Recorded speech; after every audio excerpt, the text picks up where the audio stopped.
piecewise functions. But those are not the only type of piecewise functions there are. Piecewise functions are very often used in the real world because if you think about real life situations, very few scenarios exist where one function will be sufficient for every scenario. So a really easy example to use for piecewise functions is the tax bracket. Okay, y'all probably aren't very familiar with that because you don't pay taxes. Well, some of you have jobs so you do pay taxes. But anyways, pretty much the more money you make, the more you get taxed. I know, not fair, whatever, that's a debate for another class. But there are ranges, okay? If you make between $0 and this many dollars, you're taxed at this percent. When you make between this many dollars and this many dollars, you're taxed at this different percent. That's an example of a piecewise function. You're talking about the same thing. You're talking about taxes, but depending on where your salary falls, determines your percentage at which you are taxed. So that's just a real world example. Let's look at just a math example here. We're going to evaluate, graph, and determine if the piecewise function is continuous. So we've got x plus 5 when x is less than -2, and -2x minus 1 when x is greater than or equal to -2. So let's just start with evaluating these. If I ask you what is f of 3, now you're used to, if you're asked what f of 3 is, you plug 3 into the equation. Well, you got 2 equations to choose from. So here's where the inequality comes into play. You got to figure out, well, where does 3 fall into our inequalities here? Is 3 less than -2, or is it greater than -2? Easy question. Is it greater than or less than -2? It's greater than. So we are going to plug 3 into the second piece. We don't plug it into both pieces. We only plug it into the second piece. So we've got -2 times 3 minus 1, which is -6 minus 1. So that is -7. Since I'm getting ready to have to graph this anyways, I'm going to go ahead and plot that point on my graph. I'm going to go to x is 3 and y is -7. And I'm going to go ahead and put that point right there. Okay? X is 3, y is -7. And I'm going to try and keep these color coded. All right. If I ask you, what is f of -4? Which piece does -4 fall in? The first one or the second one? The first one, because it's less than -2. So we only plug it into the first piece. -4 plus 5, that gives us +1. So again, I'm getting ready to graph it. So I'm going to go ahead and plot that. X is -4. My y value is +1. Okay, now, how about -2? The second one, okay? The second one is where it's equal to -2. So we plug it into the second one. -2 times -2 minus 1 is +4 minus 1, which is 3. So x is -2. The y value is +3. So we've evaluated it. We could have evaluated it at any x value. I just picked a couple of random ones to show us some examples of evaluating. We went ahead and plotted those points because we're getting ready to graph it anyway. So we're going to use that to help us out. So when I'm graphing these, I think it's helpful to take a vertical dotted line and put it at my changing point. This graph is supposed to change at -2, so I'm going to put a vertical dashed line at -2. Now, technically, that is not a part of our graph. Okay, it's not a part of the graph of the function. I just put it there to help you guys visualize what's going on. Okay? So, I usually start with the left side. Okay, so the left side is our first function. X is less than -2. X value is less than -2, or to the left here of our vertical line. So that is supposed to look like x plus 5. Slope of 1, y-intercept of 5. Well, my y-axis is on the other side of my line. So I just have to use the slope part here. From that point that I've already got, I can do a slope of 1. I go up 1 over 1 and up 1 over 1. Oh, I run into the line. So it's not equal to 2 or negative 2. So I'm going to put an open circle right there where it's supposed to equal at negative 2. Okay? But it's not. This piece is not equal to negative 2. So I put an open circle there. I realize the green point is already there. I'm going to get there in a second. Now, I get to cheat because I have nice, pretty straight lines on my computer. So I can just fill this in, but your graph needs to go ahead and continue all the way to the left over there. Okay, use your slope of 1 to draw that line on the left side all the way to the edge of the graph. Have I done anything to confuse anyone yet? Mx plus b, there's nothing in front of the x. Okay? So the second piece, a couple of different ways that I can approach this one. The y-intercept is negative 1. The y-axis is on the right side here, so I could put in my y-intercept of negative 1, and I could count my slope of negative 2, up 1 and to the left. Okay, this one is equal to negative 2. Okay, so I can put a point on my vertical line there. And again, I get to cheat. I have a nice, pretty straight line to finish graphing that. There is a ruler in your pencil box if anyone's super OCD and wants to make sure they have nice, pretty straight lines. Or you can use like the side of your calculator piece. That works as well. Okay? So, questions about, yes? Okay, so just looking at these as mx plus b, m is the slope, the coefficient in front of the x is your slope. It's been a little while since y'all had to graph by hand, so please, please, please ask me those questions.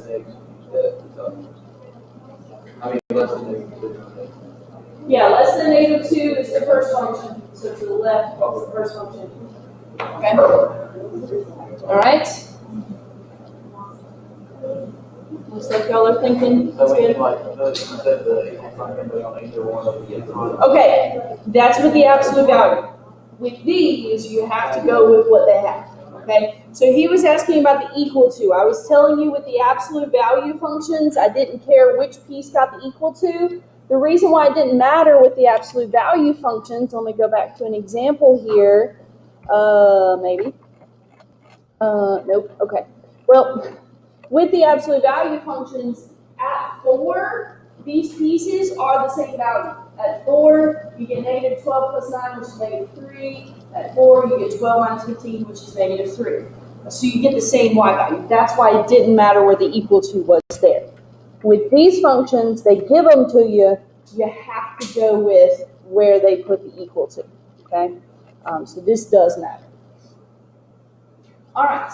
Any other questions about the graphs? These are all very good questions. Very good to clarify. Something that always happens. People end up with like overlapping graphs. Okay? This is a function. It has to pass the vertical line test. So after you draw this, if you take a vertical line and slide it across your graph, and it touches more than one point on your graph at a time, you've done something wrong in graphing. Okay? If this blue line here extends over here, okay, you're overlapping your graph. It's not a function. You need to go back and reassess. Okay? Is this continuous? Yes, it is. The definition, a simple definition of continuous is if you put your pencil on the graph, you can trace the entire graph without having to pick your pencil up. There are no gaps here. It meets right there when x is negative 2. Those two graphs meet. So this is an example of a continuous piecewise function. Okay? This is a continuous piecewise function. Some of them will be continuous, some of them will not. All your absolute value ones are, or should be. All right, let's look at example B. We've got g of x is defined as -3 when x is less than or equal to +3, and it's equal to 2x minus 5 when x is greater than 3. So, g of -4, which piece? First piece, second piece? Bless you. First piece, -4 is less than -3, or excuse me, +3. And it's equal to -3. It doesn't matter what your x value is, the y value is always -3 for that piece.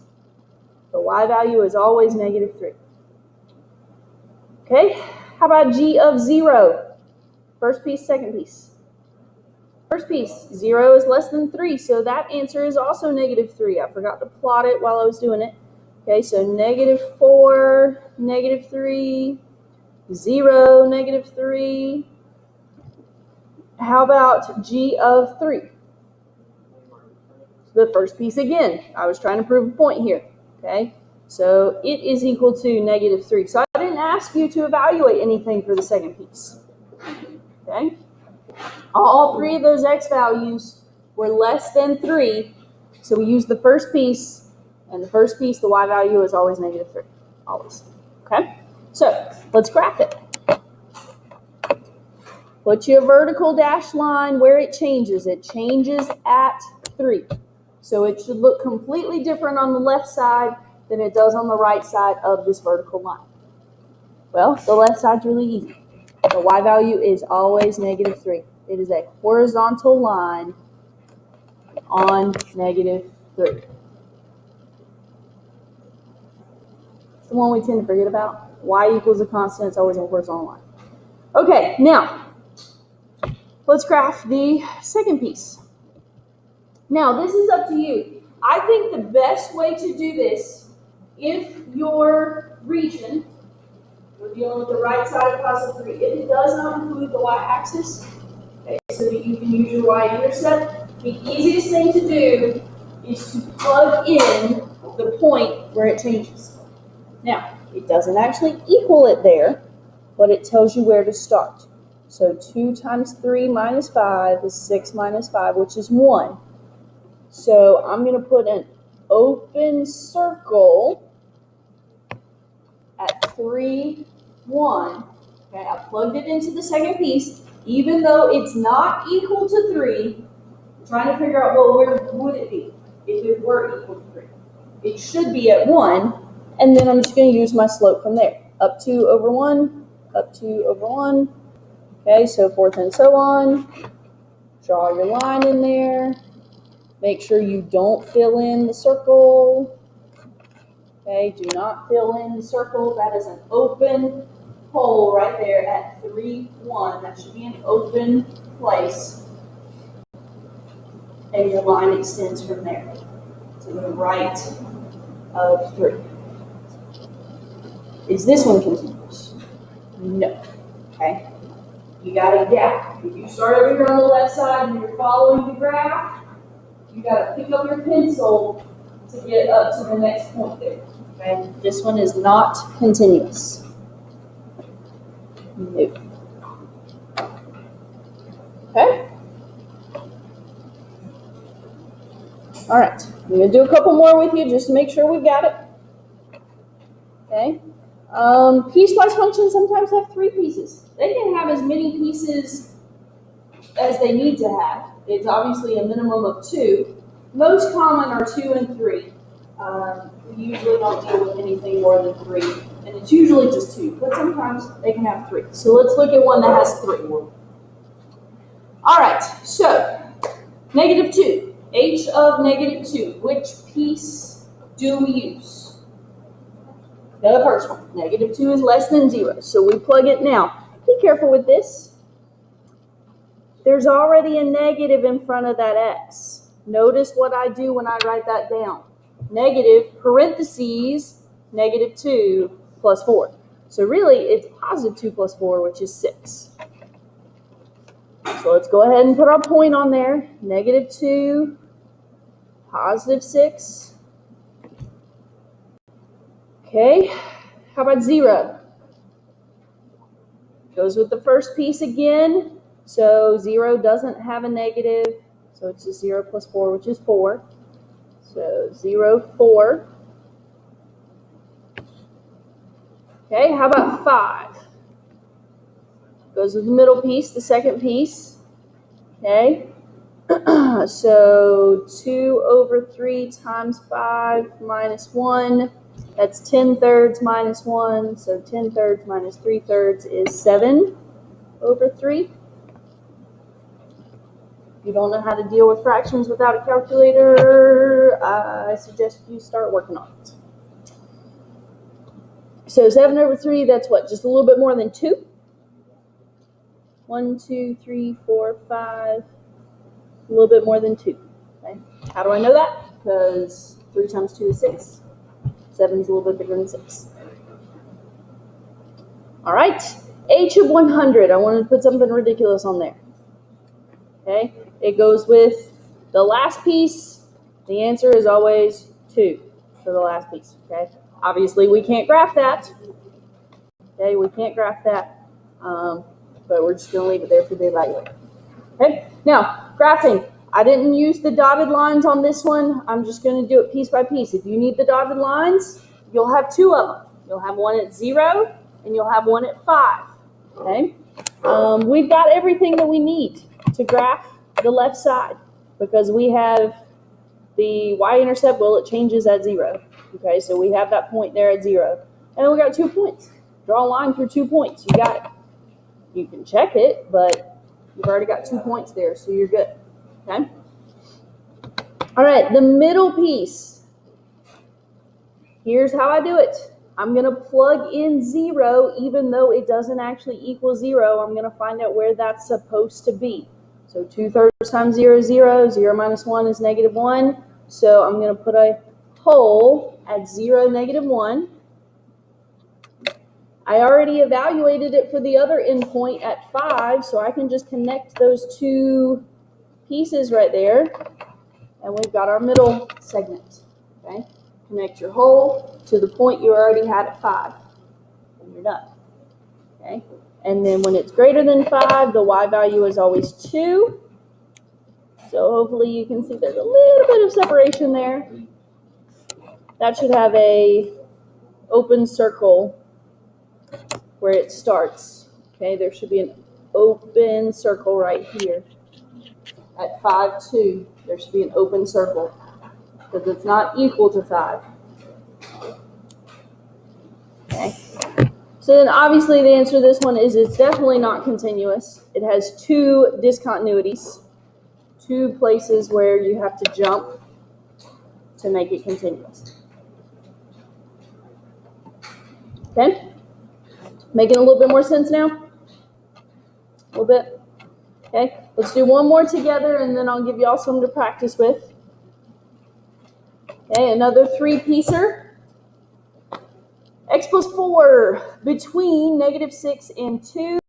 Negative 6 when it's equal to 2 and negative x plus 2 when it's greater than 2. So K of 7, where does 7 fall into play? The third one, the last one. So that would be negative 7 plus 2, which is negative 5.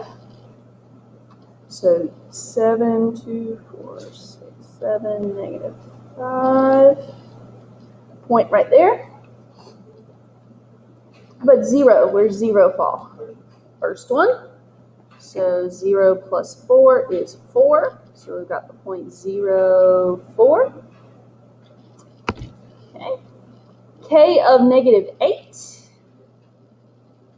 Where's negative 8 fall into play? Be careful. It doesn't have a home. Negative 8 doesn't fit into any of these. Our function is not defined if our x value is less than negative 6 because it starts at negative 6. It goes from negative 6 to 2. We have this thing going on at 2, and then when your x's are greater than 2. That happens sometimes. We don't talk about people having a negative income. Okay, so, the tax bracket is only defined from 0 and up. So that can happen. So negative 8 doesn't exist, does not exist. K of negative 8 does not exist. D and E. Okay, how about K of 2? The second one, okay? That's the only part that the second one applies to. When x is 2, the y value is negative 6. So when x is 2, the y value is negative 6. Okay, so this one has a whole lot of weird things going on. This is not a typical piecewise function, but it did point out a few things that come up, okay? So I do have 1 point for my first piece, but I'm going to just be in the habit of plugging in my endpoints, okay? So negative 6 plus 4 is negative 2. It was equal to negative 6, so I can plot that point. Negative 2, 4, 6, 2, 4, 6, negative 2. Okay? And plug in positive 2. 2 plus 4 is 6. Now, it wasn't equal to 2, so I'm going to put a hole there. 2, 6. I'm going to put a hole. Okay? So this one was just between negative 6 and 2, so I can connect that point at negative 6 and the hole at 2, and that is that piece. Okay? That's the first piece.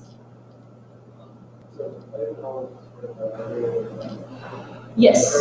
When there's no equal to, it's a hole. Okay? When there's an equal to, it's a solid point. Do you have a question? Then you got the points. Why did you go back? Why did I go? Like you say, on 6 to get 10. Why'd you go negative 12? So I started. So my endpoint right there was negative 6. So I plugged that into that equation. So negative 6 plus 4. Okay. Yeah. So I went to the furthest left point that I could talk about right here. Yes. Yes. Okay. So the middle piece doesn't get a line. The middle piece is only a point. When x is 2, the y value is negative 6. So that one's kind of a weird one, but there are piecewise functions like that. They just have a random point there. Okay? And then the last piece. Okay, let's plug in 2 to the last piece. We get negative 2 plus 2, so that's 0. So 2, 0 gets a hole. And I've already got a point out there, so I'm just going to connect my hole and my point, and I'm going to keep going. Okay, I keep going because it's, as long as x is greater than 2, we just keep going. Okay? So, you do have to be specific about these. Okay? You have to put an arrow on the end of your segment, because if you don't, I'm going to think that your piecewise function ends. Okay? You have to put an arrow if it keeps going. If it doesn't, put a point to designate, like this one, at negative 6. That's it. We don't have anything else to the left of x equals negative 6. Okay? I know y'all don't like that. You get lazy on me. But make sure you put arrows on the end when arrows are appropriate. Open circles, closed circles. Make sure you know the difference. Okay? And obviously, this one, again, is not continuous. Okay? All right. I'm going to stop talking for a second.